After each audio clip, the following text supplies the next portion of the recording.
Ang ating bida ay nagawang pagtaksila ng kanyang nobye sapagkat ito ay wala ng pera at sumama sa bago nitong lalaki. Ang mas malala pa dun ay ang kanyang ina ay nagkaroon ng malubhang sakit kaya nilunok niya ang kanyang pride upang magmakaawa sa babaeng nagtaksil sa kanya at sa bago nitong lalaki ngunit hinamak lamang siya. Sa pagsisimula ng kwento ay pumasok ang doktor sa silid at ipinaalala sa binata na ang kanyang ina ay may terminal bone cancer. Ayon dito, may utang silang 100,000 won sa ospital, at kung hindi ito mabayaran, tuluyang magiging imposible ang paggamot. Nabigla ang binata sa narinig sapagkat hindi niya alam na ganoon nakalala at kalubha ang kalagayan ng ina. Sa gitna ng pagkabigla, napagtanto niyang kailangan niyang makahanap ng paraan upang makalakam ng pera sa lalong madaling panahon. Matagal nang iniwan ng kanyang ama ang pamilya para sa ibang babae, kaya lumaki siyang kasama lamang ang kanyang ina. Sa kabila ng hirap, ginawa ng ina ang lahat upang mapalaki siya ng maayos, ngunit ngayon, matapos ang lahat ng sakripisyo, siya ay tinamaan ng nakamamatay na karamdaman. Sa bawat sandali, bumabalik sa isipan ng binata ang mga salita ng kanyang ina, na huwag mawala ng pag-asa at huwag kailanman susuko. Siya ang tanging taong nagpatatag sa kanya, lalo na noong masaktan siya sa unang pag-ibig. Laging masigla at positibo ang ina, at tiwala siyang mapapalaki niya ng maayos ang anak. Paglabas ng silid, pinilit niyang lakasin ang loob. Paulit-ulit niyang sinasabi sa sarili na hindi dapat sumusuko ang isang lalaki. Gayunman, sa kabila ng matinding pagsisikap, wala pa rin siyang naipong pera. Wala na siyang ibang mapagkukunan, kaya naisipan niyang lapitan ng isang babae, ang dating kasintahan. Habang papalapit siya sa bahay nito, inabot siya ng mabigat na pag-iisip at panghihinayang. Ramdam niyang wala na siyang halaga at kakayahan. Ngunit alam niyang wala nang atrasan, kailangan niyang itapon ang awa sa sarili at muling tumayo. Paglapit niya sa pinto, narinig niya ang mga tinig ng 2 taong nag-uusap sa loob, na nagdulot sa kanya ng kaba. Pagkakatok niya, bumukas ang pinto at sumalubong sa kanya ang isang kabataang lalaki na agad nagsabing si Yuno ay kasintahan na niya. Hindi niya maunawaan kung bakit pa ito ipinagpapatuloy ng binata. Nakayuko at mahina ang tinig ng binata habang sinasabing wala siyang masamang intensyon.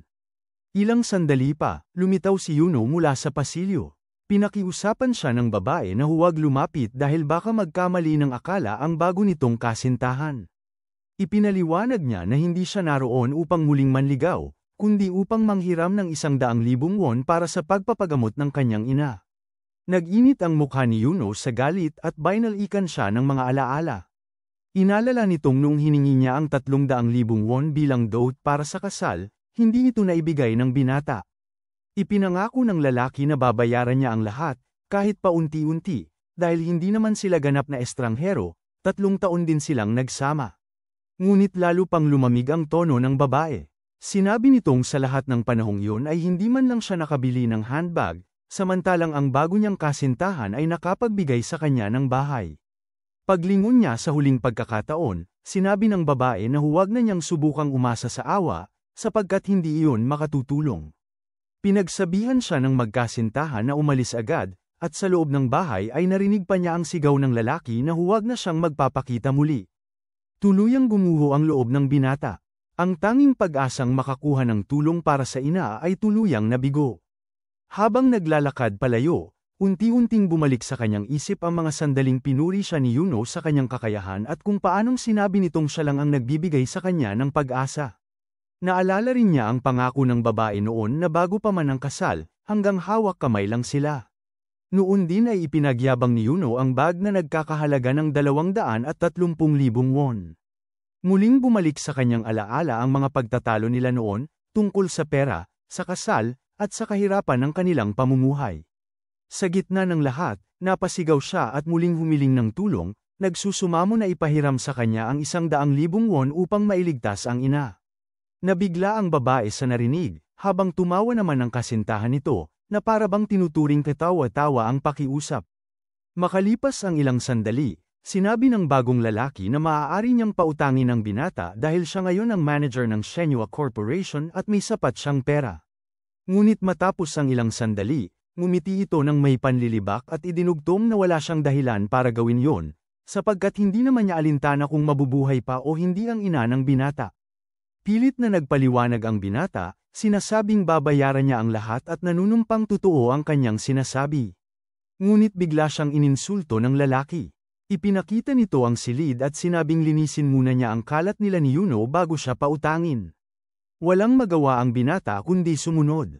Pagpasok niya, tumambad sa kanya ang maruming silid, mga kalat na nagkalat sa sahig at kama na hindi maipaliwanag ang anyo. Tahimik siyang nagligpit habang pinagtatawanan siya ng dalawa. Sa kanilang mga tingin, para bang ipinagmamalaki nila ang kahihiyan na ipinapagawa sa kanya. Pag-abot ng supot ng basura, sinabi niyang nalinis na niya ang lahat, ngunit bakas sa mukha niya ang matinding lungkot at pagkadurog ng loob. Lumapit si Yuno, iniabot ang kamay at malamig na sinabi na magaling ang kanyang ginawa, ngunit oras na para umalis siya. Nang marinig yun, kumulo ang dugo ng binata. Napagtanto niyang isa pala itong bitag. Sa sandaling yun, isang malakas na suntok ang damapo sa kanyang mukha, dahilan upang mawalan siya ng balanse at tuluyang bumagsak sa sahig. Habang pilit niyang inaabot ang anumang bagay para mampat ang pagbagsak, muling tumawa ang lalaki at sinabi na muntik na niyang itapon ito mula sa ikatlong palapag sa isang suntok pa lang. Habang nakatingin sa kanya nang may pangungutya, idinugtong nitong gusto lang naman niyang ipahiya siya, at tulad ng dati, naniniwala pa rin ang binata dahil sa kanyang kabaitan at pagiging inosente. Ipinagyabang pa ng lalaki na kahit pa siya ang pinakamahusay na estudyante sa kolehiyo, wala ring saysay yun sapagkat ngayon, nilinisan niya ang basura ng lalaking nakatulog sa dati niyang kasintahan. Habang patuloy ang pangungutya at pagyurak sa kanyang dangal, lalong bumigat ang hangin sa paligid. Itinaas ng lalaki ang paa na tila sisipakan siyang muli, at malamig na sinabi na mula sa sandaling iyon, huwag na niyang ipapakita ang sarili kailanman. Ngunit bago pa niya tuluyang maitaas ang paa, biglang lumitaw ang isang figura mula sa kawalan. Isang babae ang tila bumaba mula sa hangin, mahaba ang pulang buhok, makinis ang kutis, at suot ang kakaibang kasuutan na kumikislap sa liwanag. Ang kagandahan nito ay tila hindi sa mundong ito nagmula. Bigla na lamang gumawa ng mga kamanghamanghang galaw ang estrangherang babae, tila isang mandirigmang kayang lumipad. Napahinto sa pagkilos ang lahat, natigilan sa gulat sa kanyang ipinakitang bilis at leksi. Sa isang iglap, lumundag siya at tumalikod sa ere, saka itinulak ng kanyang mga paa ang lalaking nanakit sa binata. Sa lakas ng tulak, bumagsak ito nang walang kalaban-laban. Napatitig ang binata, nanlaki ang mga mata sa pagkabigla. Hindi niya inaasahan ang pangyayari, niligtas siya ng isang hindi kilalang babae. Pagharap ng babae sa kanya, tinanong nito kung maayos lamang siya dahil halatang pagod at duguan na ang binata. Hindi niya alam kung sino ito ni kung bakit siya tinutulungan. Ngunit malinaw na kapansin-pansin ang kagandahan ng estranghera. Galit na galit naman ang bagong kasintahan ni Yuno, hindi dahil sa sugat kundi dahil sa pagkabigo at kahihiyan.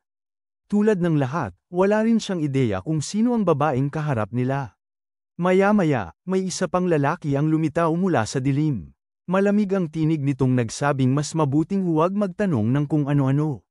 Kasabay ng kanyang pagsasalita, isang bughaw na liwanag ang lumabas mula sa kanyang palad, at sa isang magaan na galaw lamang ay naitulak niya ang binata ng malakas, kasabay ng paghingi ng paumanhin. Ngunit pagdampi ng palad sa katawan ng lalaki, tumilapon ito sa pader na tila tinamaan ng isang matinding puwersa.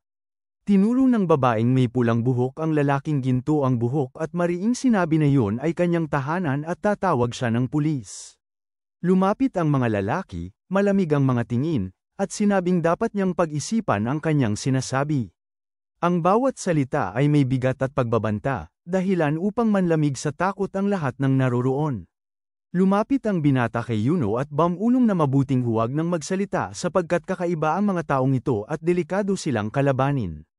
Tahimik lamang siyang tumayo, ngunit hindi maitago ang pag-usisa kung sino ang dalawang nilalang na yun na biglang dumating at nagligtas sa kanya. Maya-maya, iniabot ng lalaking may bughaw na liwanag ang isang maletang itim, sinabing naroon ang perang kailangan niya para sa pagpapagamot ng kanyang ina. Pagbukas ng maleta, tumambad ang mahigit 100,000 won, dahilan upang mapalunok sa pagkagulat ang binata. Ipinangako niyang babayaran niya ito, ngunit ngumiti lamang ang lalaki at nagsabing walang dapat bayaran dahil hindi ito utang, 1,000,000 won ang ibinibigay nila sa kanya. Nang marinig yun, halos hindi makapaniwala ang lahat. Bakit magbibigay ng ganoong kalaking halaga sa isang karaniwang mahirap na tao? Ngunit sa malamig na titig ng estranghero, naglaho ang anumang pagdududa. Sa tingin pa lamang nito, malinaw na walang sinumang mangangahas tumutol. Sa takot at pagkalito, napaluha si Yuno at ang bagong kasintahan nito. Paglingon ng babae, inimbitahan niya ang binata na sumama sa kanila dahil may nais silang sabihin sa kanya. Mahigpit na niyakap ng binata ang Melita. Batid niyang may dahilan ng biglaang pagtulong sa kanya, ngunit hindi niya ito maaaring tanggihan. Sa isip niya, ito na ang pagkakataong mailigtas ang kanyang ina. Lumakad siya palabas ng gusali kasama ang dalawang estranghero, habang sa loob ng bahay ay huminga ng malalim ang magkasintahan, nagagalak na nakaligtas sa kakaibang takot na idinulot ng kanilang presensya. Subalit ang lalaki ay may ibang plano, balak niyang lokohin si I at makuha ang perang iniwan ng dalawang dayuhan. Sa loob ng sasakyan, ipinakilala ng lalaking may ginto ang buhok ang sarili bilang si Sukijo, ang katiwala ng Emperador Genji. Ipinaliwanag niyang hindi lamang pera ang hatid nila, kundi pati kapalaran at kasaganaan. Ipinakita niya ang ilang dokumento na nagpatunay na ang Jingya family ay isa sa pinakamalalaking angkan sa buong mundo, may negosyo sa iba't ibang bansa at may kabuuang ari-arian na higit sa 1 trilyon. Isang buwan na ang nakalipas mula nang mapatay ang tanging tagapagmana ng angkang yun, si Emperor Jing. Ang kanyang pagkamatay ay itinuring na lihim ng imperyo, sapagkat kung kumalat ito, magdudulot ito ng kaguluhan sa buong bansa. Ipinahayag ni Sukijo na ang binata ang tanging taong magkapareho ang mukha at pangalan sa yumaong tagapagmana. Dahil dito, nais nilang siya ang pumalit bilang huwad na emperador ng pamilyang Jing. Napamaang ang binata, hindi niya alam kung panaginip ba o katotohanan ang lahat ng yun. Habang bumibiyahe, iniisip niya ang posibilidad na makuha niya ang lahat ng kapangyarihan at kayamanan ng emperador, basta't tatanggapin niya ang kasunduan. Ngunit ibinunyag ni Sukijo na hindi simpleng aksidente ang pagkamatay ng dating pinuno, pinatay ito ng mga biyerang mamamatay tao. Sa narinig, nakaramdam ng kaba ang binata at tinanong kung maaari ba siyang tumanggi. Ngunit malamig ang tugon ni Sukijo, kapag nilagdaan niya ang kasunduan, magiging pinakamayamang tao siya. Kung tatanggi, mamamatay siya sa oras na yon. Alam ng binata na hindi sila magdadalawang isip pumatay para mapanatili ang lihim ng kanilang pamilya. Wala nang pagpipilian, wala nang balikan. Tahimik niyang pinag-isipan ang lahat. Naisip niya ang ina na naghihingalo sa ospital. Sa ganitong kalagayan, wala na siyang karapatang matakot sa kamatayan. Sa huli, nilagdaan niya ang kasunduan. Ipinahayag ng katiwala na simula sa araw na yon, sa kanya nakasalalay ang kapalaran ng angkan, at ang buong lungsod ay mapapasailalim sa kanyang kamay. Matatag ang tinig ng binata nang sabihing ipagpapatuloy niya ang mga hindi natapos ng dating emperador, at gagamitin ang kayamanan nito upang itaguyod ang mga naiwang layunin. Napangiti ang katiwala sa kanyang mga salita. Nakita niyang may tapang at determinasyon ang bagong gaganap bilang emperador. Sa likod ng sasakyan, tumingin ang babaeng may pulang buhok at ipinakilala ang sarili bilang si Qinluan. Simula raw ngayon, siya ang magiging tagapangalaga ng binata. Maaaring hingin nito ang anumang tulong o proteksyon mula sa kanya. Napatingin ang binata, bahagyang humanga sa kanyang kagandahan, at lihim na naisip na nais niya itong makilala ng higit. Ngunit agad na winasak ni Qinluan ang kanyang pag-asa. Ipinaliwanag niyang tungkulin lamang niyang tiyakin ang kaligtasan at pang-araw-araw na pangangailangan ng bagong amo. Dahil dito, hiniling ng binata na tulungan siyang makahanap ng mga halamang gamot na 600 taong gulang ang edad. Nabigla si Qinluan ngunit agad ding umiti. Para sa kanya, napakadali ng gayong kahilingan. Sinabi niyang sa loob lamang ng 1 oras, may hahatid niya ang lahat ng hinihingi nitong sangkap, isang mabilis at maingat na simula para sa bagong kapalaran ng binatang minsang nawalan ng lahat. Ikinwento ng binata na ang mga halamang iyon ay kasalukuyang napakahalaga at bihirang-bihira. Kahit may pera ka, hindi nangangahulugang makakabili ka agad ng mga ito.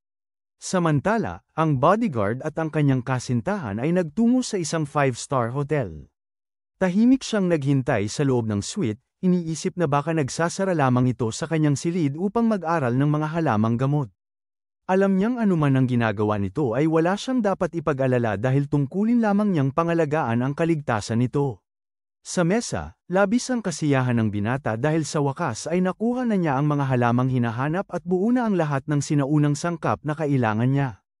Alam niyang ang pagiging kapalit ng isang pinuno at pamumuno sa teritoryo ay hindi talaga para sa kanya, ngunit tinanggap niya iyon dahil wala siyang ibang pagpipilian. Ngayon ay maaari na niyang buhayin ang natatanging banal na kasulatan ng langit na iniwan ng kanyang guro noong siya'y bata pa. Noon pa man ay palaging nagtatanong ang bata kung kailan darating ang kanyang panahon, ngunit paulit-ulit lamang ang sagot ng guro, malalaman niya yun sa sarili niyang oras. Nang lumaon, nagkasakit ang matanda at nalapit na ang kanyang kamatayan. Sa huling sandali, hiniling niyang ipahawak sa kanya ng alagad ang kamay nito. Ipinasa niya rito ang banal na kasulatan ng langit at sinabing kung hindi man niya matagpuan ang 600 taong gulang na mga halamang gamot ay ayos lang, ngunit kailangang pagsikapan niya iyon sa buong buhay niya. Lumaki ang binata sa kahirapan, at kung hindi dahil sa kontratang iyon ay hindi niya mabibili ang mga sangkap na kailangan niya. Ngunit ngayon, hawak na niya ang lahat. Habang isinasagawa ang ritual, binigkas niya ang mga salitang tumutukoy sa langit at lupa, yin at yang, medisina at sining ng pakikidigma, at ang walang hanggang pagnanais na hanapin ang landas ng imortalidad. Sa mismong sandaling yun, lumitaw ang isang tanda sa kanyang kamay kung saan sumiklab ang liwanag na kulay dilaw at bughaw na pumuno sa buong silid. Ang kanyang katawan ay nilamon ng init at lamig na magkasabay, isang pambihira at hindi inaasahang pakiramdam. Pinilit niyang tiisin ang lahat ng paghihirap habang unti-unting dumadaloy sa kanya ang enerhiyang matagal na niyang pinapangarap. Habang patuloy ang pagbabago, napunit ang kanyang mga kasuutan sa sobrang lakas na dumadaloy sa kanyang katawan. Sa labas ng silid, narinig ng babae ang kakaibang mga tunog. Agad siyang kinabahan at, nang hindi na nag-atubili, ay binuksan ang pinto. Sa kanyang pagkagulat, nadatnan niya ang binata sa gitna ng silid, puno ng liwanag at nakakalat ang mga punit na kasuutan. Napapikit siya sa hiya sa tanawing yun, hindi alam kung ano ang ginagawa nito. Ngunit sa parehong sandali, naramdaman din niya ang pag-agos ng kakaibang enerhiya sa kanyang katawan. Ang parehong puwersa ay palm-unit din sa kanyang kasuutan, at hindi niya maunawaan kung ano ang nangyayari o kung bakit siya nadadamay. Tahimik lamang na tumingin ang binata sa kanyang mga mata, tila siya man ay naguguluhan sa mga pangyayari. Bigla siyang lumapit ng mabilis, at sa gulat ng babae ay nahila siya nito pabalik. Nawalan sila ng balanse at kapwa bumagsak sa sahig. Nahilo ang binata habang pinipilit unawain ang nagaganap, samantalang ang pulang buhok na babae ay hindi malaman kung anong dapat gawin. Sa pagtatangka niyang pagdudahan ang nangyari, tila nabura ang ilang bahagi ng kanyang alaala. Matapos pagnilayan, naalala ng binata na naisakatuparan na niya ang pag-activate ng banal na kasulatan ng langit, at labis siyang natuwa. Lumapit siya sa babae at banayad na hinalikan nito, binibigkas na sa wakas ay magiging malakas na siya. Nang makabalik siya sa kanyang ulirat matapos ang pagbabagong yun, nakaupo na siya sa loob ng kotse at nagmuni-muni tungkol sa banal na kasulatan. Nahahati ito sa dalawang uri, ang panlaban at ang panggagamot. Ang una ay nagbibigay sa kanya ng lakas, at ang ikalawa ay may kakayahang magpagaling ng karamdaman at magligtas ng buhay. Batid niyang sapat ang mga yaman ng kanyang bagong pamilya upang maging isa siyang dakilang maestro. Sa mundong ginagalawan niya, ang kapangyarihan ay sukatan ng halaga. Kung wala ka nito, wala kang saysay. Ngunit kung maisasagawa niya ang banal na kasulatang panggagamot, magagawa niyang pagalingin ang kanyang inang may kanser. Magkaugnay ang dalawang kasulatang ito, at tungkulin niyang pagibayuhin ang pareho hanggang sa sukdulan. Sa kabilang panig, habang nasa kotse, patuloy na naaalala ng babae ang mga nangyari. Hindi niya maipaliwanag kung bakit ganoon ang kinalabasan, ngunit malinaw sa kanya na may lihim ang binata. Hindi na ito kasing simple ng dati. Sa pagkalito, sinikap niyang basahin ang enerhiya nito upang malaman kung anong uri ng kapangyarihan ang taglay niya. Pagdating nila sa ospital, nagmamadaling sumigaw ang babae na darating na ang kanyang anak at babayaran ang lahat. Nais na sanang ilabas ng mga nurse ang ina dahil sa utang, ngunit dumating ang anak at agad nagtanong kung ano ang nangyayari at bakit ganoon ang trato nila. Inusisa niya kung paano nila nagagawang pabayaan ang mga pasyente gayong wala man lang pampainit sa pasilyo at napakalamig. Pinilit ng nurse na ipaliwanag na ayon sa mga patakaran, tama lamang na ilipat sa pasilyo ang pasyente, at inutusan silang tigilan ng pag-aaway at maghanap na lamang ng pambayad. Ngunit mahigpit ang tono ng binata. Ayaw niyang makipagtalo sa mga taong walang malasakit. Sinabi niyang bayad na niya ang gamutan ng kanyang ina at dapat na itong ibalik sa kwarto. Ipinaliwanag din niya na mahina ang daloy ng ki at lakas ng puso ng nurse, dahilan kung bakit madali siyang pasukan ng masasamang espiritu. Ang mga sintomas nito ay pananakit ng dibdib, pagkamayamutin, at hirap sa paghinga.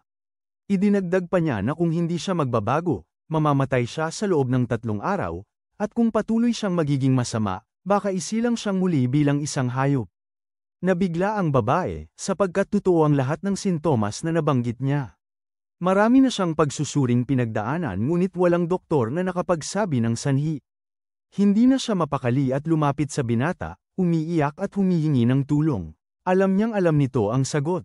Tinanggap ng binata ang kanyang paghingi ng tulong. Una niyang ipinag-utos na ibalik ang kama ng kanyang ina sa kwarto, at humingi ng paumanhin sa ginawang kagaspangan. Ang lahat ay nakaramdam ng ginhawa sa kanyang pagkilos, at sa sandaling iyon, unti-unting nagbago ang hangin sa paligid, tila ba nagsimula ng kumalat ang lakas ng isang bagong nilalang na muling isinilang sa ilalim ng liwanag ng langit. Kinumpirma ng binata sa babae na ang lahat ng kanyang sinabi kanina ay pawang katotohanan, kaya't agad itong humingi ng tawad sa kanya. Nang marinig yun, nangako rin ng doktor na aalagaan niya ang ina ng binata na parang sarili niyang kapatid, bilang kapalit ng paggaling niya mula sa karamdaman at ng reseta ng mga gamot na ibinigay sa kanya. Hindi naman natuwa ang nurse nang tawagin siyang matanda, at agad niyang pinaalalahanan ang binata tungkol dito. Ibinahagi ng binata na sa araw na yun ay pinagbangga niya ang kanyang ulo sa pader at naalala niya ang lahat ng itinuro sa kanya ng kanyang nakatatandang guro. Sinabi rin niya na kailangan lamang magpahinga ng kanyang ina upang mas mabilis ang paggaling nito, at ipinangako niyang ipagpapatuloy ang paghahanap ng pera. Lubos ang naging kasiyahan ng ginang at inisip niyang napakabuti at maalaga ng kanyang anak. Paglapit ng binata sa kanyang bodyguard, hiniling niyang tulungan siya sa paghahanap ng mga pilak na karayom para sa akupunktura. Ipinaliwanag niyang gagamitin niya ito upang mapagaling ang kanyang ina, at labis ang kanyang paniniwala na magagawa niya iyon. Narinig ito ng babae at nagpahayag na kung mapapagaling niya ang ina gamit lamang ang mga karayom, handa siyang gawin ang anumang hilingin nito. Lubos na naengganyo ang binata sa alok na iyon at tinanggap ang hamon. Habang nasa silid, pinag-aralan niya ang mga pamamaraan ng kultibasyon ng isang batang guro mula sa isang mayamang pamilya, si Master Yolen, na kagaya niya ay naging pinuno rin ng isang angkan. Alam niyang sa pagkakataong ito, nakasalalay sa kanya ang kanyang sariling kapalaran. Mabuti na lamang at mayroon siyang banal na kasulatan ng langit na maaari niyang pagpraktisan. Maya-maya, nagsimulang sumigaw ang babae sa sakit, dahilan upang tumayo agad ang anak sa pag-aalala. Nang makabawi ng ulirat, sinabi ng ginang na tila nilalapan ng sakit ang kanyang katawan bawat sandali. Agad namang tumakbo ang anak patungo sa tokador at inutusan ng ina na humiga dahil bibigyan niya ito ng masahe upang maibsan ang kirot. Hindi pa dumarating ang mga karayom para sa akupunktura, at hindi pa sapat ang antas ng kanyang kultibasyon upang lubusang gamutin ang kanser sa buto ng kanyang ina. Gayunman, naniniwala siyang sa pamamagitan ng kanyang enerhiya at kapangyarihan, maaari niyang maibsan ang sakit. Marahan niyang idinampi ang kanyang mga kamay, na may halong mahiwagang lakas, sa mga bahagi ng katawan ng ina. Makalipas ang ilang minuto, nakahinga ito ng maluwag at dama ang kagaanan ng katawan. Ipinahayag ng ginang na kamangha-mangha ang teknik ng kanyang masahe at hindi na niya nararamdaman ang dati niyang sakit. Sinabi ng binata na maaari niya itong gawin araw-araw kung kinakailangan. Nabanggit din ng ginang na gusto niyang lumabas upang maglakad-lakad at humiling ng upuan upang makalanghap ng sariwang hangin. Batid ng binata na kung mapananatiling maginhawa at masigla ang kanyang ina, may pagkakataon siyang tuluyang mapagaling ito. Habang naglalakad sila sa hardin, napag-usapan nila na tila habang tumatagal ang pagkakahiga ng babae sa ospital ay lalo itong nagkakasakit.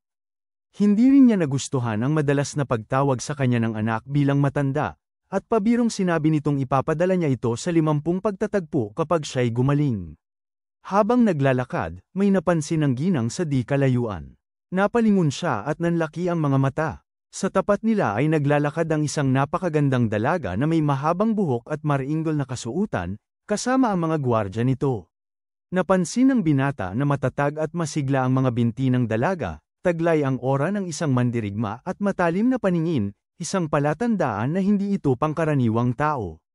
Ikinwento ng ginang na ilang ulit na niyang nakita ang dalaga sa ospital at kilala niya ito bilang si Hui Chuishi, ang apo ng isang matandang lalaki na kasalukuyang nasa intensive care unit.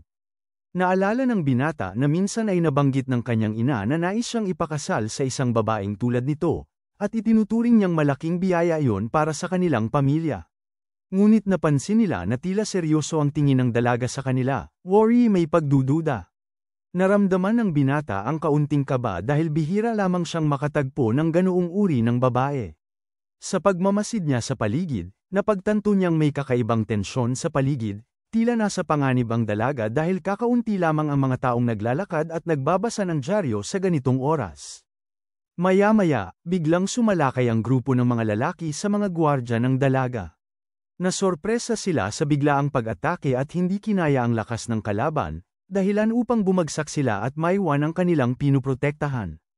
Isa sa mga salarin ang nagdeklara na papatayin nila ang babae at itinutok ang patalim sa kanyang sentido. Ngunit hindi siya karaniwang babae. Sa isang mabilis at eksaktong sipa, naitulak niya palayo ang patalim at nailigtas ang sarili. Nabigla ang mga kalaban at sa kanilang pagkakamali ay nabitawan nila ang kanilang mga armas. Nagngalit sila sa hiya at galit dahil sa pagkatalo sa kamay ng isang babae. Gayunman, marami pa rin sila, at mahirap para sa dalaga na lumaban ng mag-isa. Sa huli ay bumagsak din siya sa lupa. Nang tumingin siya sa paligid, malinaw na walang silbi ang kanyang mga gwardya at kailangan niyang lumaban mag-isa. Nilapitan niya ang binata at sinabing mas mabuting umalis na sila dahil ang mga kalaban ay mga bihasang mandirigma. Ngunit napansin ng mga salarin ang kanilang pag-uusap at inakala nilang magkakasabwat sila. Kaagad silang nagbanta na papatayin silang lahat. Sinikap ng dalaga na ipaliwanag na mga nagdaraan lamang sila, ngunit lalo lamang lumala ang sitwasyon. Isa sa mga kalaban ang umatake habang nakataas ang armas at sumigaw na walang sinuman ang makaliligtas. Sa sandaling yon, kumilos ang binata. Hindi na siya karaniwang tao, taglay na niya ang kapangyarihan ng banal na kasulatan. Sa isang magaan na galaw ng kanyang paa, nag-angat siya ng sanga mula sa lupa at mahigpit na hinawakan ito. Ipinahiwatig niyang sasabak din siya sa labanan. Nabigla ang dalaga sa ipinakitang kakayahan nito at naisip na magiging malaking tulong ito sa hindi patas na labang iyon.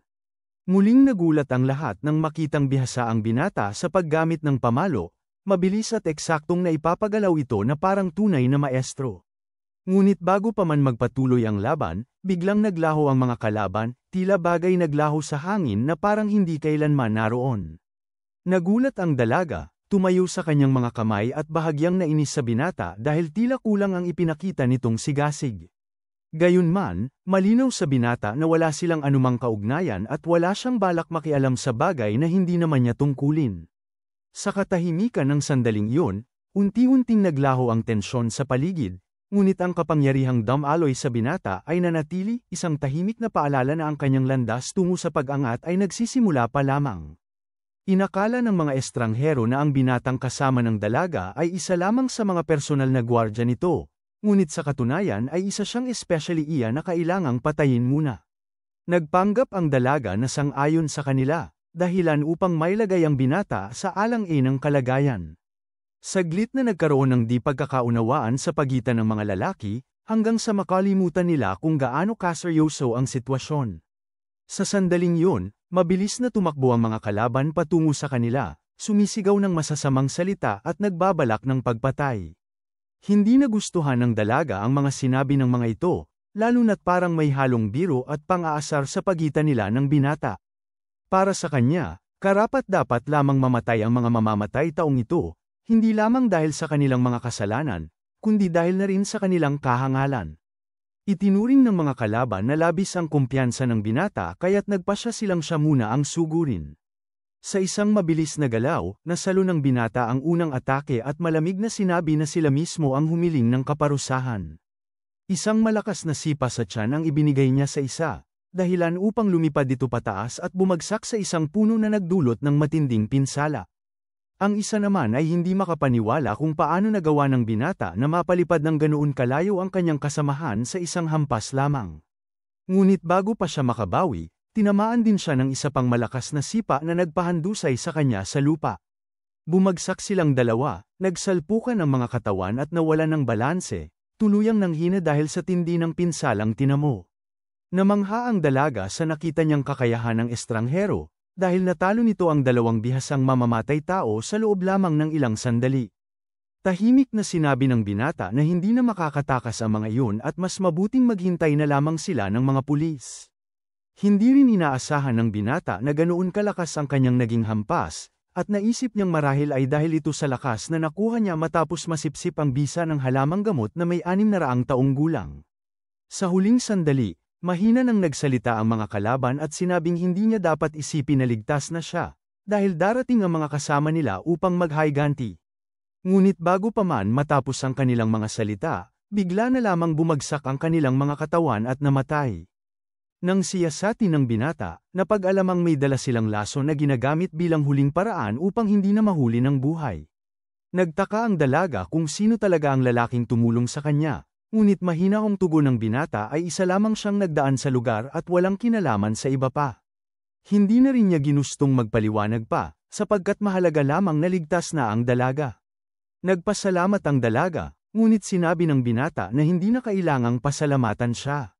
Ilang sandali pa, napansin ng dalaga na may kakaiba sa kanyang kasama at nang tingnang mabuti ay napuna niyang may dugo sa labi nito. Agad niyang nilapitan at tinanong kung ano ang nangyari, subalit mahinahon itong sinabing wala iyon at isang maliit na aberya lamang. Gayunman, hindi kumbinsido ang dalaga at nagpasya siyang alamin ang tunay na dahilan. Sa paglapit nila sa isa't isa, kapwa nila naramdaman ang pagkailang sa pagitan nila. Agad siyang lumingon at malamig na sinabi na hindi siya isang hanggal na babae na basta magpapanik sa ganoong bagay, kaya't huwag siyang bigyan ng maling ideya.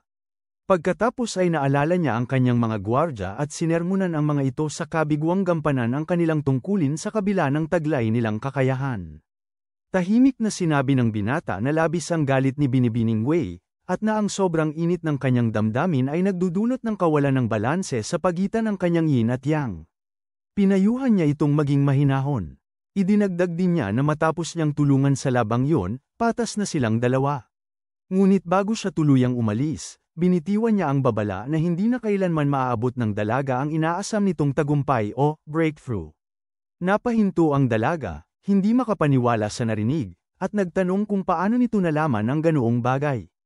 Habang papalayo siya, sumagi sa isip niya ang sinabi ng kanyang ina noon na noong bata pa siya ay palagi siyang nagagalit kapag niyayakap ng ibang tao.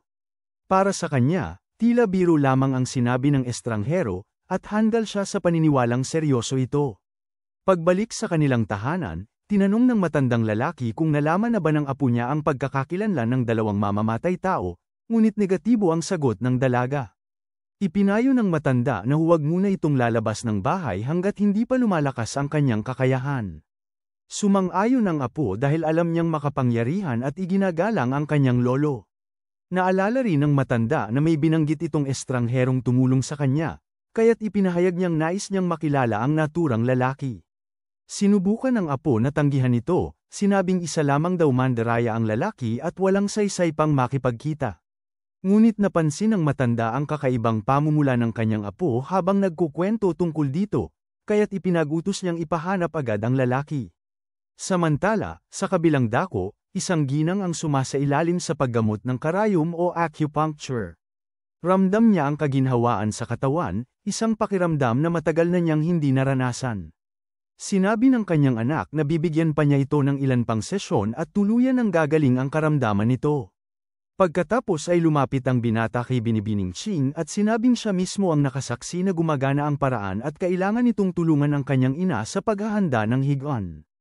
Ipinaliwanag din niya na malalaman lamang nila kung epektibo ang pamamaraan kapag natapos na ang pagsusuri ng manggagamot. Ngunit bago umalis, nagbanggit siya ng isa pang hiling, ang payagan siyang halikan ang dalaga.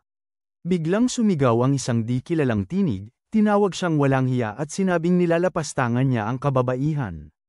Nang lingunin nila, tumambad ang isang babae na galit, ipinapahayag ang pagkasuklam sa binata at ang kanyang paniniwalang masama ang layunin nito. Ipinaliwanag ng binata na kausap lamang niya ang kanyang kasintahan at hindi niya maintindihan kung bakit ito pinakikialaman ng babae. Napansin ng dalaga na ang babaeng yun ay mas maganda at may mas maayos na pangangatawan kaysa sa kanya. at malinaw na hindi lamang kaibigan ng binata. Lumapit ang binata sa kanyang bodyguard at kinumpirmang yun nga ang kanyang kasintahan. Bahagya siyang namula, tila nahihiya sa kanyang sariling sinabi.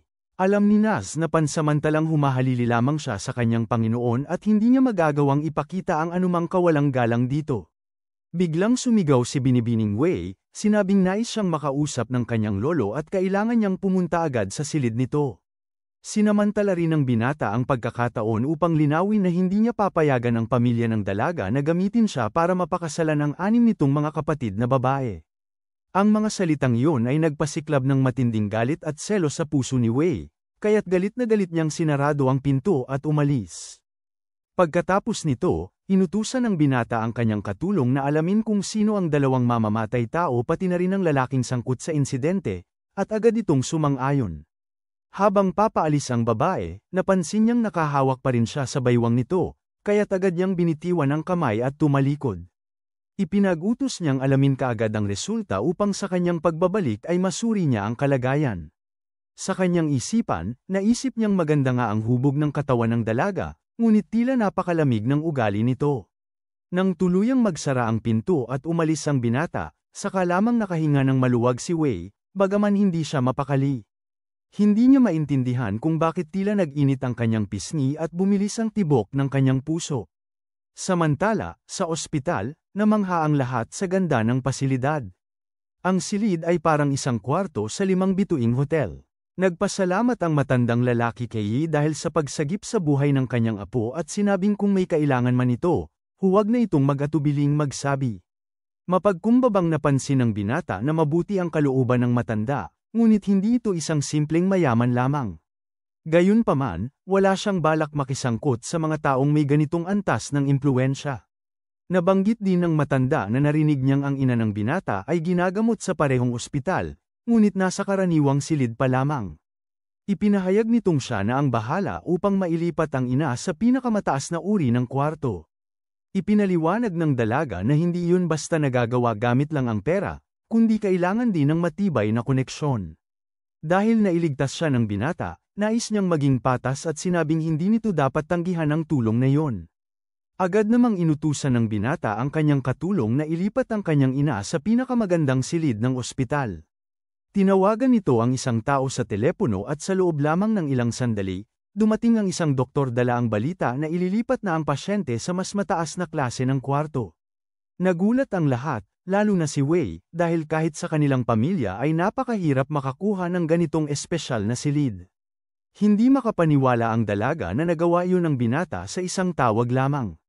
Tahimik na sinabi ng binata na tinulungan niya lamang ang dalaga dahil nadadaanan niya ang lugar, at wala siyang hinihinging kapalit. Hiningi niya sa kanila na umalis na upang makapagpahinga siya. Ngunit bago pa siya makalabas, ngumiti ang matanda at hiniling sa kanyang nakababatang kapatid na manatili sandali dahil may mahalagang bagay itong nais sabihin.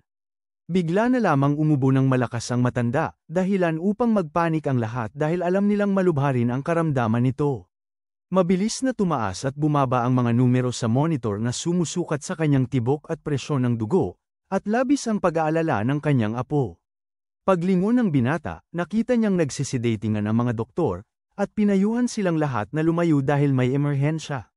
Nakiusap ang dalaga sa manggagamot na iligtas ang kanyang lolo, at nangako itong gagawin ang lahat. Alam ng binata na malubha ang kalagayan ng matanda, ngunit dahil naroon na ang mga doktor, nagpasya siyang huwag na munang makialam. Habang papalabas siya ng silid, narinig niya ang mga sigawan at pagkalito sa loob. Nang muling lumingon, nakita niyang itinulak ng matanda ang kanyang apo at ang isang manggagawa, dahilan upang bumagsak sila sa sahig. Nang makita yon, nagtaka ang binata kung paano nagawa ng isang 60 taong gulang na lalaki na magkaroon ng ganoong lakas. Agad namang lumapit ang punong doktor at inutusan ng mga nurse na hawakan ang matanda habang mag-iiniksyon siya ng pampakalma. Ngunit bago ito maituloy, hinawakan ng binata ang kamay ng doktor at pinigilan ito. Mahinahon niyang sinabi na hindi maaaring bigyan ng gamot ang matanda dahil mamamatay ito kaagad. Ipinaliwanag niyang ang katawan ni Wei ay nilulusob ng masamang espiritong enerhiya, at ang pagwawala ng matanda ay bunga ng pagsisikap ng kanyang katawan na labanan ito. Kapag tinurukan siya ng pampakalma, mawawala ang kakayahan ng katawan na lumaban, at agad nitong ikamamatay. Nagngit-ngit ang doktor at sinabing kung patatigilan pa niya ito, mas lalo lamang mamamatay ang pasyente at wala nang makapagliligtas kahit 10,000 buhay pa ang isakripisyo. Ngunit sa loob-loob ng binata, alam niyang totoo ang kanyang sinabi, at kapag nagpatuloy sila, magiging napakalubha ng kapalit. Lumabas siya ng silid upang hindi makasagabal pa, ngunit narinig niya na bumababa na ang presyon at pulso ng matanda. Unti-unting napagtanto ng bodyguard na maaaring tama ang binata sa kanyang babala. Ilang sandali pa, natigilan ang doktor, napaluhod sa harapan ng kama, hindi makapaniwala sa nangyari. Wala na siyang magawa upang sagipin ang buhay ng matanda kahit pa ginamit niya ang lahat ng kanyang kaalaman. Galit na galit ang apo at humihingi ng paliwanag, ngunit wala siyang maisagot dahil isang karaniwang pampakalma lamang ang ibinigay niya. Sa huli, sinabi niyang marahil ay wala na talagang magagawa at hindi na maiiwasan ang kamatayan ng matanda. Naluha ang dalaga at binalot ng matinding galit ang kanyang dibdib. Hindi matanggap ng kanyang isipan na nagkamali ang mga doktor. Sa tindi ng damdamin, sinampal niya ang manggagawa ng buong lakas at pagkatapos ay tumakbo palabas ng silid. Habang papalayo, sumigaw siya ng mariin na kung may mangyari man sa kanyang lolo, siguraduhing handa na ang manggagamot na sumama sa kabaong. Kailangang manatiling matatag ng matandang lalaki dahil may pag-asang naghihintay pa sa kanya. Alam din ng binata na may paraan upang mapagaling ito, sapagkat nabatid niyang tama ang magiging bunga ng karamdaman. Habang naglalakad sa pasilyo, biglang narinig ng mga binata ang malakas na sigaw na papalapit sa kanila. Paglingon nila, nakita nila ang apo ni Wei na tumatakbo papunta sa kanila. Pagdating nila sa silid, labis na nagulat ang mga doktor sa kanilang nakita. Unti-unting bumabalik sa normal ang presyon ng dugo ng matanda. Tahimik ngunit mariin na sinabi ng binata na kung hindi marunong ang mga doktor mag-diagnose ng sakit, mas mabuting huwag silang manggahas magpagaling. Bagaman hindi pa lubusang magaling ang matanda, malinaw na malapit na siyang magkamalay dahil maayos na ang lahat ng mahalagang senyales sa kanyang katawan. Napaluha ang apo, sapagkat ilang sandali pa lang ang nakalilipas, muntik na niyang tuluyang mawala ang taong pinakamahalaga sa kanya. Sinabi ng binata na gagawa siya ng race eta at kung susundin yun ng 1 buwan, ganap na gagaling ang matanda. Nagpasalamat ang babae at inamin na nailigtas ng binata ang buhay ng kanyang lolo, kaya't may malaking utang na loob ang kanilang pamilya sa kanya. Nahihiya rin siya dahil naging bastos siya kanina, ngunit hindi na siya pinansin ng binata. Tinawag lamang nito ang kanyang bodyguard at naglakad palabas ng silid, hindi man lang tumugon sa mga sinabi ng babae. Sa loob ng maraming taon, patuloy na lumaban ang matanda sa sakit na unti-unting kumikitil sa kanya. Ngunit ngayon, muling nabuhay ang pag-asa. Samantala, nagulat si Yuno nang makitang nakarete sa isang mataas na uri ng intensive care unit si Tang Yunji. Walang pag-aalinlangan siyang kumatok, pumasok, at ipinakilala ang sarili bilang kaibigan ng anak ni Yunji, si Han Yuno. Hindi siya nakilala ng ginang, at iyon ang kanyang gustong mangyari, dahil sa tamang panahon, maaari niyang maisakatuparan ang plano at makuha ang perang ninanais niya. Ngumiti ang ginang at sinabing kakalabas lang ni Xiao Han kaya't dapat muna siyang maghintay. Mapang-akit na ngumiti si Yuno at binanggit na nabanggit ng ginang na hindi raw siya kilala, lalo na't hindi pa raw naririnig na may ganoong kagandang kaibigan ang anak. Ilang sandali pa, pumasok ang ilang kalalakihan. Laking gulat ng binata nang makita ang dating kasintahan sa harap niya. Biglang tumigas ang kanyang mukha at malamig na tinanong kung bakit ito naroon. Naunawaan ng kanyang kaibigan na ang babaeng kasama ni Yuno ay isa rin sa mga nagnanais makuha ang pera ni Johan, at napakaangas pa ng pag-uugali. Ipininid ng binata ang mga mata at mariing sinabi na umalis na siya dahil hindi siya malugod na tinatanggap doon. Labis na nasaktan ng babae sa narinig at napaluha, saka nagsimulang magsalita. Ipinaliwanag niyang minamaltrato raw siya ni Lo Wei dahil sa kanilang relasyon at ipinagbawal na makipag-ugnayan pa sa kanya, kahit nais niya.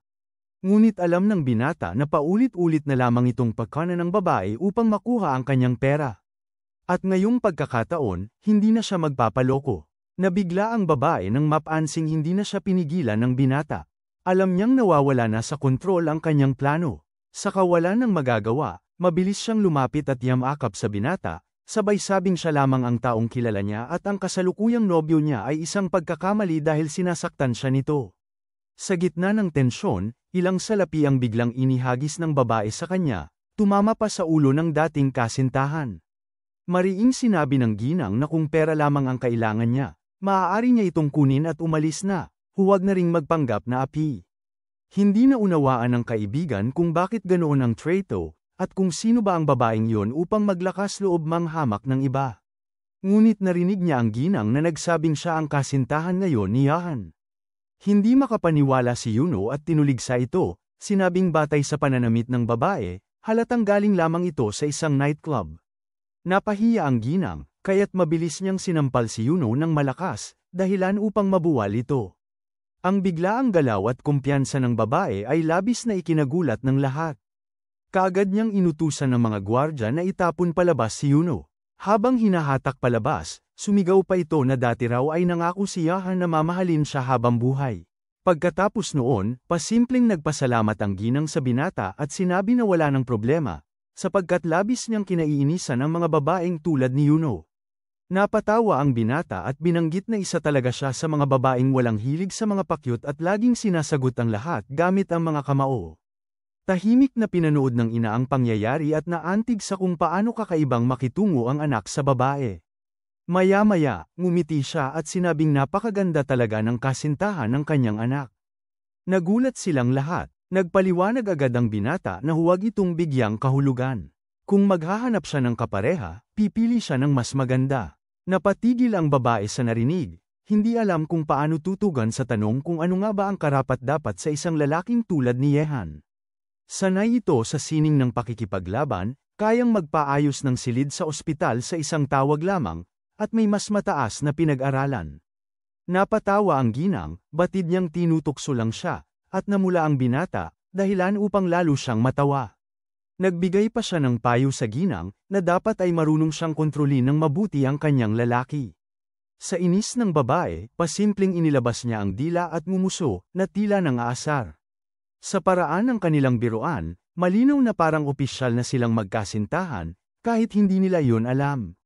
Nang makalabas sa pasilyo, lumapit ang katulong at may ibinulong sa binata. Ayon sa kanya, may nalaman siyang koneksyon sa pagitan ng pamilya Wei at ng mga mamamatay tao. Ang pamilya Wei ay isang makapangyarihang angkan sa lalawigan ng Jiangnan, at si Wei Jianhai ang pinuno nito, isang lalaking minsang naglingkod ng tapat sa bansa noong kabataan niya. Hindi na nakapagtataka sapagkat habang ginagamot ng binata ang matanda, dama niyang kakaiba ang kalagayan nito, at kapansin-pansin din ang galing ng apo. Ang mga umatake kay Lady ay mula sa Qing, isang lokal na organisasyon ng mga mamamatay tao na bihirang mabaigo sa kanilang mga misyon. Ngunit sa pagkakataong ito, hindi nila natupad ang plano, kaya't malamang ay babalik sila upang maghayganti. Ilang sandali pa, lumabas ang apo at sinabing aalis muna siya, at kapag nagising ang kanyang lolo, magpapasalamat silang muli sa binata. Ang tanging ikinagulat ni Yahan ay ang pamumula ng mukha ng dalaga, at hindi niya moari kung bakit. Nang hindi ito tumugon, mariin itong sinabi na aalis na siya, saka naglakad palayo. Namangha ang binata at inisip na masarap sigurong magkaroon ng kasintahang tulad ng dalaga, kahit pa medyo mainitin ang ulo nito. Samantala, tuluyang nasipsip ng kanyang katawan ang mga halamang gamot na ginamit niya kanina. Ang likas na enerhiya sa loob niya ay napuno ng puwersang kinakailangan upang makamit ang susunod na antas. Tanging ang banyo lamang ang angkop na lugar para rito, dahil pakiramdam niya ay nag-aalab ang kanyang buong katawan mula sa loob. Sa sandaling yun, matapos niyang linisin ang mga ugat ng kanyang katawan at patibayin ang dugo ayon sa Heavenly Mystical Martial Scripture, tuluyan na siyang pumasok sa antas ng Body Tempering Realm. Napakalakas ng kapangyarihang hatid ng banal na aral na yun, at bagamat kamakailan pa lamang niya ito natutunan, agad siyang umabot sa bagong yugto ng lakas. May ilan pa siyang hindi ganap na napag-aaralan, subalit ramdam niyang abot kamay na niya ang isang maningning na kinabukasan. Habang tahimik siyang nagmumuni-muni, biglang bumukas ang pinto ng banyo. Pumasok ang isang magandang nurse at agad itong natigilan sa kinatatayuan, gulat sa kanyang nakita. Hindi niya inasahan na may taong nasa loob at maaaring walang saplot. Sa sobrang pagkabigla, pabigla niya itong isinara ng malakas. Ngunit bago pa man niya magawa yun, tinakpan ng binata ang kanyang bibig at ipinaliwanag na yun ay silid ng kanyang ina at katatapos lamang niyang maligo. Lalong nataranta ang babae, hindi maunawaan kung paano siya napasok sa ganoong sitwasyon. Bahagyang ngumiti ang binata, marahang binitiwan ng pagkakahawak at hiniling dito na huwag nang sumigaw. Nang makabawi ang nurse, ipinaliwanag nitong nagulat lamang siya dahil akala niya ay wala roon si Aunt Tan at maaari siyang pumasok upang maglinis ng kaunti. Ngunit nang maalala niyang hubot-hubad pa rin ang binata, muling napasigaw ito at agad tumalikod, paulit-ulit na humihingi ng paumanhin at sinasabing wala naman siyang nakita. Habang umatras, nadulas siya sa maliit na talsik ng tubig at muntik nang bumagsak, ngunit maagap siyang nasalo ng binata sa baywang. Napatigil silang pareho, halos magkadikit na ang kanilang mga mukha. Mahinang nagpasalamat ang babae sa pagligtas sa kanya. Sa sandaling yun, walang pag-aalinlangan ang binata at hinalikan niya ito sa labi. Napatigil ang babae, hindi alam kung magagalit o matutuwa, ngunit hindi rin siya tumanggi. Sa parehong sandali, pumasok ang apo ni Wei sa silid, dala ang balitang nagising na ang kanyang lolo. Ngunit bago pa man makapagsalita, nadatnan niyang magkalapit ang binata at ang nurse, kaya't napasigaw ito sa galit. Agad niyang inakusahan ang binata ng pambabastos habang wala pa itong suot na damit. Subalit mabilis namang sumabat ang nurse at ipinaliwanag na hindi totoo ang paratang, siya raw ang unang lumapit at aksidenteng napasok ang sitwasyon. Pagkaraan ng ilang sandali, nakabawi rin ang isip ang apo at inakalang dinala si Auntie Tang ng head nurse para sa pagsusuri, kaya't pumasok ang nurse upang maglinis. Sumang-ayon naman ang nurse at humingi ng paumanhin sa nangyaring kalituhan. Ngunit muli, napasigaw ang apo at mabilis na lumabas ng silid, nagsabing may kailangan siyang asikasuhin at aalis muna. Naiwan ang binata at napansin niyang labis ang galit ni Miss Wei, na nakasasama sa kanyang kalusugan. Alam niyang kung patuloy itong magagalit, hindi niya ito matutulungan sa anumang karamdaman. Nahihiya rin siya dahil sa likas na kagandahan ng babae, ngunit sa tuwing ito'y nagagalit, bigla ring nawawala ang ganda nito sa kanyang paningin. Gayunman, inamin niya sa sarili na kung siya ang kasintahan nito, lalo pa niya itong pagagandahin. Natuwa ang babae sa papuri, lalo't galing yun sa binatang lihim niyang hinahangaan. Upang maitago ang pamumula ng kanyang pisngi, agad siyang tumalikod at sinabihan ang binata na magbihis na at sumunod. Habang naglalakad, inisip ng binata kung paanong ang dating mahinahong si Wei Zushi ay naging ganoong kasigla at mainitin, bagay na hindi niya kayang ipaliwanag. Pagdating nila sa silid ng matanda, sinalubong sila nito ng mahinahon ngunit matatag na tinig. Inamin niyang labis niyang minamaliit noon si Brother Ya, dahil hindi lamang ito bihasa sa pakikipaglaban kundi maging sa medisina. Hinimok siya ng binata na humiga muna dahil hindi pa ganap na magaling ang kanyang katawan, nilinis lamang niya ang mga baradong ugat at kailangang magpahinga pa ito. Buong puso namang nagpasalamat ang matanda, sinabing binabawi niya ang lahat ng masasakit na salitang nasabi. Ang pagliligtas ng buhay, ayon sa kanya, ay hindi dapat palampasin ng walang gantimpala. Gayunman, pinaalalahanan din niya ang binata na mag-ingat dahil wala pa silang sapat na kaalaman tungkol sa mga mamamatay taong umaatake sa kanila. Biglang may pumasok na ideya sa isipan ng matanda, ipapakiusap niyang manatili ang kanyang apo sa piling niyahan upang maprotektahan ito. Nabigla ang binata at ang babae, hindi nila inasahan ang mungkahi at kapwa hindi natuwa. Ngunit iginiit ng matanda na si Brother Ya ay hindi ordinaryong tao, at kung sakaling may gusto mang gawin ng kanyang apo, dapat muna niyang hingi ng pahintulot ng binata. Bahagyang ngumiti si Yahan at sinabing kung hindi natatakot ang matanda na baka, kainin niya ang apo, wala siyang tutol na magkasama sila. Hindi natuwa ang babae sa sinabi ng dalawa, hindi man lang siya tinanong kung sang-ayon siya o hindi. Sa biyahe, nagsimula silang mag-usap tungkol sa kung saan kakain. Tahimik pa rin ang babae, hindi pa rin komportable sa kasama. Napansin ng binata ang kanyang pananahimik at marahang nagbago ang tono, naging magalang at mahinahon. Unti-unting lamambat ang kalooban ng dalaga at pumayag sa mga mungkahi nito. Ngunit bigla niyang inapakan ang selinyador, dahilan upang mapasigaw ng kaunti ang binata dahil hindi pa niya nakakabit ang seatbelt. Mabilis at paikat-ikot ang takbo ng sasakyan, halos parang ahas sa kalsada, at tila gusto siyang patayin ng babae sa bilis ng pagmamaneho. Pagdating nila sa destinasyon, mariin itong sinabi na naroon na sila at tiyak na magugustuhan ng binata ang pagkain sa lugar na iyon. Paglingon niya, napansin niyang wala na ito sa tabi niya. Laking gulat niya nang makita ang binata sa labas ng sasakyan, halatang nahilo sa biyahe. Noon lamang sa buong buhay niya siya nakaramdam ng matinding hilo, at inisip niyang napakawalang awa talaga ng kanyang kasama. Ngunit sa panig ng babae, labis ang kasiyahan dahil sa wakas, kahit papaano, nagtagumpay siya sa sariling paraan. Biglang may narinig na tinig na nagsabi kung ano ang ginagawa ni Ihan doon, dahilan para mapalingon ang lahat. Bahagyang ngumiti ang binata at sinabing hindi naman masama ang nangyari sa araw niya, umaga pa lang ay tumanggap na siya ng 1,000,000 piso, at pagkatapos ng tanghalian ay nakasama pa niya ang isang magandang babae. May isang lalaking gwapo na nakatayo sa tabi na nagsabing dating kaklase niya ito, at malamang ay hindi alam ng babae na dati pa siyang umaabot sa pagkain ng tira-tira para lang makautang. Binalingan pa nito si Miss Wei at sinabing huwag itong tuloko, dahil ang kasama niya ay isang mahirap na lalaki na sinuwerte lang makakuha ng pera.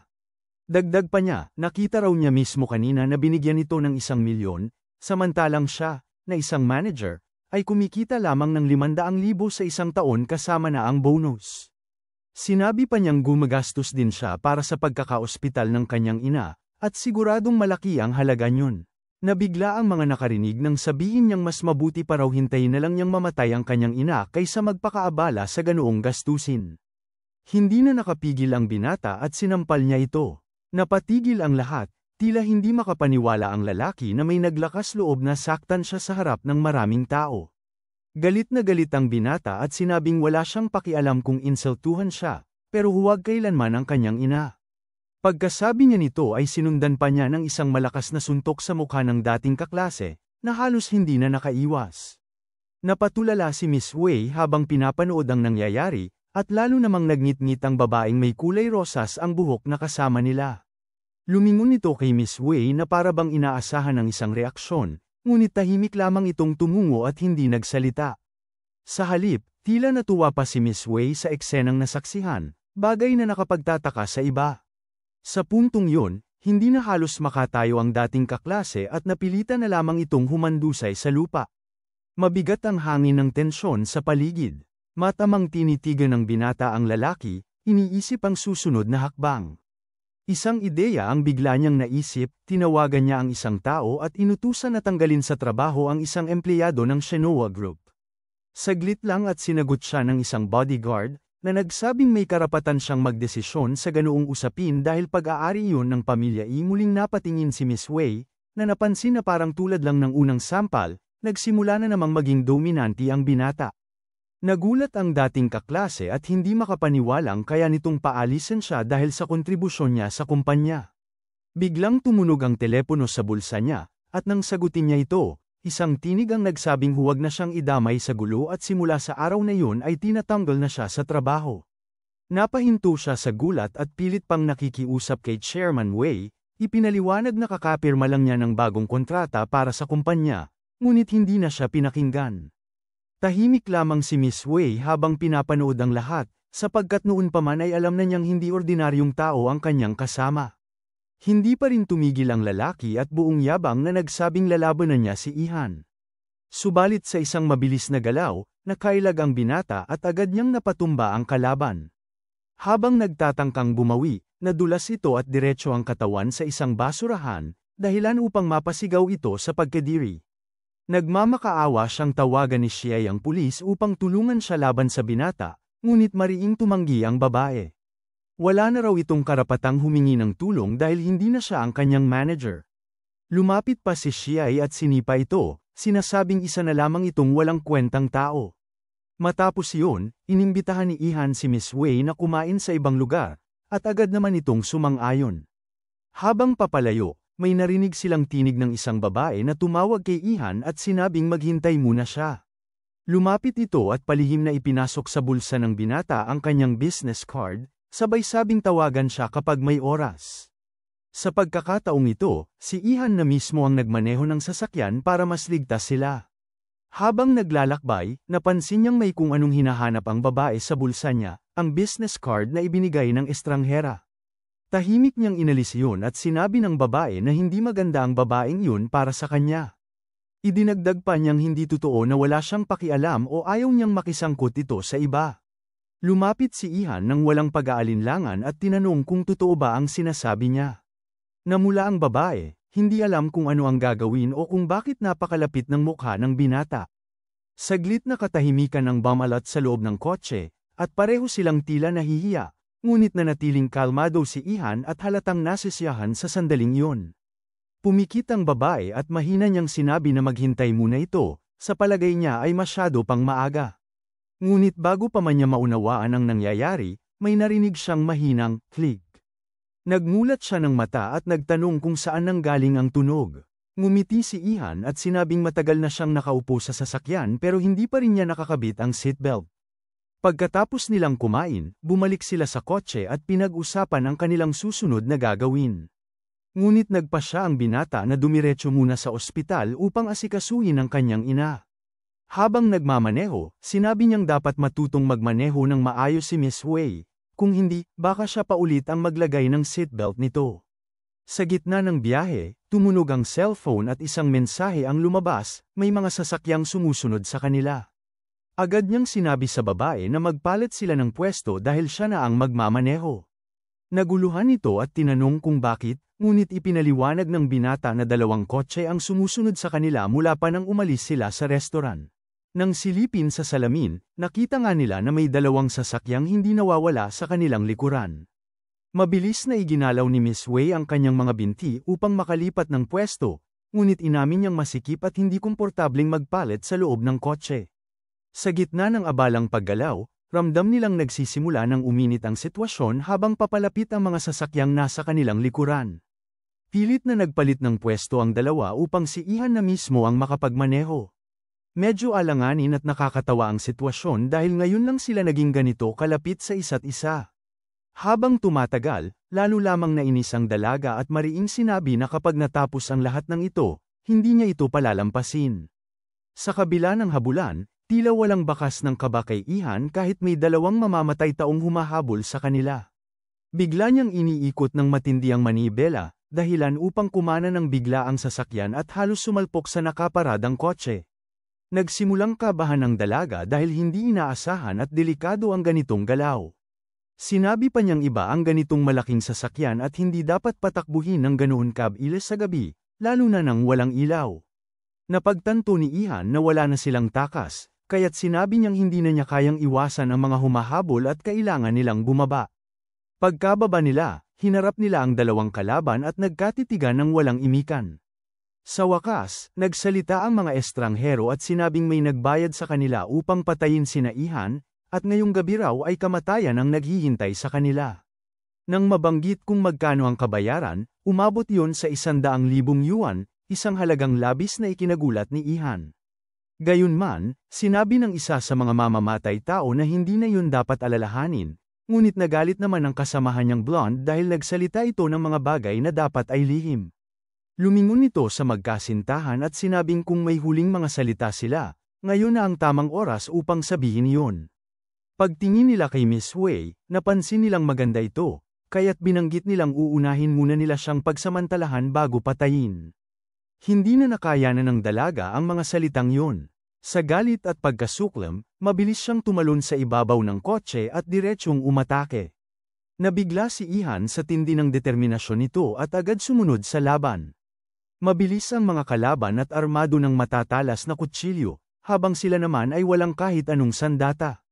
Sandaling natigilan si Miss Wei dahil napagtantong mapanganib ang kalaban, ngunit nakaiwas siya sa unang saksak at nailigtas ang sarili. Gayunman, tinamaan siya ng bahagya sa tiyan, hindi malalim, ngunit sapat upang magdulot ng kirot. Tumawa ang lalaking blonde at sinabing normal lamang sa isang mamamatay tao ang magdala ng kutsilyo, kaya't hindi niya maintindihan kung bakit nagugulat ang mga ito. Ipinagyabang pa niyang hindi sila kayang tapatan ng dalawang baguhan at matatapos ang laban sa ilang segundo lang. Dahil sa tama, bahagyang nanghina si Miss Wei at halos mawala ng malay. Sa sandaling yun, mabilis na sinangga ni Ihan ang papalapit na saksak gamit ang sariling kamay. Mariin niyang hinawakan ang pulso ng kalaban hanggang sa mabitawan nito ang armas sa sobrang sakit. Walang bakas ng emosyon sa mukha ni Ihan habang pinipilipit ang braso ng kalaban, dahilan upang mapasigaw ito ng malakas sa sakit. Pagbagsak ng kutsilyo, tumama ito sa sapatos ni Ihan at saka tumalbog patungo sa dibdib ng blonde. Paglingon niya kay Miss Wei, tinanong niya kung bakit ito sumugod ng ganoon at kung nais ba nitong mapahamak. Tahimik lang ang dalaga, ngunit ipinaliwanag niyang handa siyang mamatay kung kinakailangan at hindi siya natatakot. Tinitigan ni Ihan ang sugat nito at nakita niyang hindi naman seryoso ang pinsala. Upang hindi na lumala ang sitwasyon, sinabihan niyang maghintay muna ito habang tinatapos niya ang laban. Mabilis niyang binigyan ng isang matinding suntok sa mukha ang blonde, dahilan upang matamba ito. Sumugod naman ang isa pang kalaban at nagulat na marunong lumaban si Ihan. Sa kabila ng kakulangan ng karanasan, mahusay ang kanyang kilos at tumpak ang bawat galaw. Maging ang mga profesional na mamamatay tao ay nahirapan sa kanya. Tulad ng ginawa nila kay Miss Wei, sabay-sabay silang umatake mula sa iisang anggulo, ngunit hindi nila naitentiya ang lakas ng binata. Ang unang may kutsilyo pala ay Pain lamang, upang makapwesto ang ikalawa sa likod at pigilan si Ihan na makawala.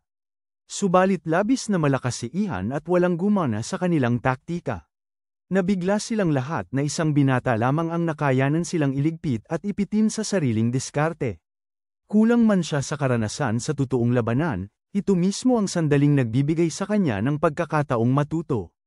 Habang nagpapatuloy ang labanan, patuloy ang mga kalaban sa pagsigaw na hindi siya magtatagumpay. Ngunit humingi ng paumanhin si Ihan at seryosong tumingin sa kanila. Sa isang mabilis na galaw, tumalon siya at tinamaan ang isa sa kalaban sa gitna ng katawan, dahilan upang lumipad ito palayo. Tumpak ang kanyang kalkulasyon ng lakas at anggulo ng pagbagsak kaya't nagpatong-patong ang mga kalaban sa lupa at nawalan ng balanse. Ngumiti siya ng bahagya at sinabing ituloy pa nila kung gusto nila.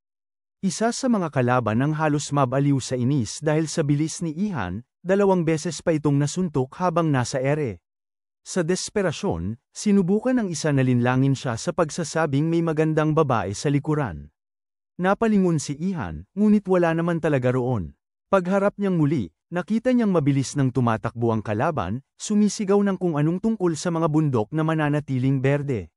Sa kalangitan, biglang lumitaw ang isang babaeng gwardya, si Qing Luan, na agad bumaba upang tulungan ang kanyang amo. Alam ni Ihan na bihasa ito sa labanan at hindi makakatakas ang tumatakas na lalaki. Gayunman, batid niyang kulang pa rin siya sa karanasan, kaya't kailangan niyang matuto pa mula sa ganitong mga laban. Nang maalala niyang nasugatan si Miss Wei, agad siyang lumapit upang tingnan ang kalagayan nito. Ngunit ang sumunod na tanawin ay labis na hindi niya inasahan. Nanlaki ang kanyang mga mata at bumilis ang tibok ng puso, dahil ang nakita niya ay isang bagay na tunay na nagpagimbal sa kanya. Hanggang dito na lang muna mga bossing. Kung gusto mong subaybayan ang kwentong ito, mag-like, comment, at subscribe at i-hit mo na rin ang notification bell para ikaw ang unang makapanood pag may bago tayong upload. Kita-kits sa susunod mga boss.